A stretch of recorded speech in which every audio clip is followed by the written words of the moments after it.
আমি মালদা জেলার হরিশ্চন্দ্রপুরে আসলাম, মিসকিনপুরে আসলাম। সেপ্টেম্বর মাসের 6 তারিখে এলাকার এক ছেলে বছর 42-এর মতি ভাইকে তার রাজস্থানে তাকে তারপরে অত্যাচার করেছিল, তাকে ওখানে ফোন করে। 3 তারিখ থেকে তার উপরে ক্রমাগত অত্যাচার শুরু হয়েছিল। 6 তারিখে তার পোস্টমর্টমের ডেথ সার্টিফিকেট হিসাবে 6 তারিখে তার মৃত্যু হয়েছে। তো দুর্ভাগ্যের বিষয়, আজকে আমি বাড়িতে এসে পরিবারের সাথে কথা বললাম। 4 ভাই, তারা পরিবারের সবাই বাইরে থাকে। এই সবে পরিবারটা একটু কাজকাম করে একটা করে একটু উঠার চেষ্টা করছিল, তার মধ্যেই এই বিপর্যয় নেমে আসলো। মতি ভাইয়ের 2টো বাচ্চা আছে, একজন 4 বছর বয়স, একজনের 6 বছর বয়স। একজন স্কুলে যাচ্ছে, একজন স্কুল মুখী জাস্ট হবে। এই পরিবার এখন যেভাবে ভেঙে পড়েছে, আমি সত্যি অবাক লাগছে একটা জিনিস। আমি এসে কথা বলে দেখলাম এখনো পর্যন্ত এতদিন হয়ে গেল এফআইআর কপিটুকু এদের হাতে পৌঁছায়নি।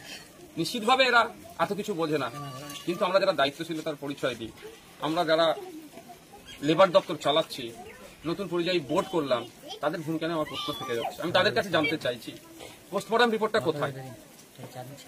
কজ অফ ডেথ যে সার্টিফিকেট, আমি যে ডেথ সার্টিফিকেটটা দেখলাম সেখানেও ভুল আছে। এই সংশোধন করে দেওয়ার দায়িত্বটা কাদের?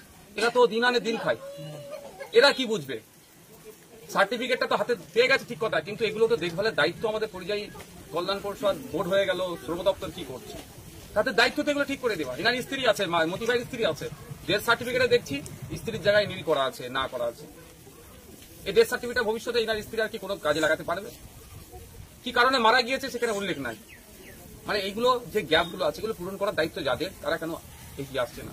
গ্রামের মানুষ শহরে গিয়ে কাজ করে রুজি রুটি জীবিকা ধারণ করছিল।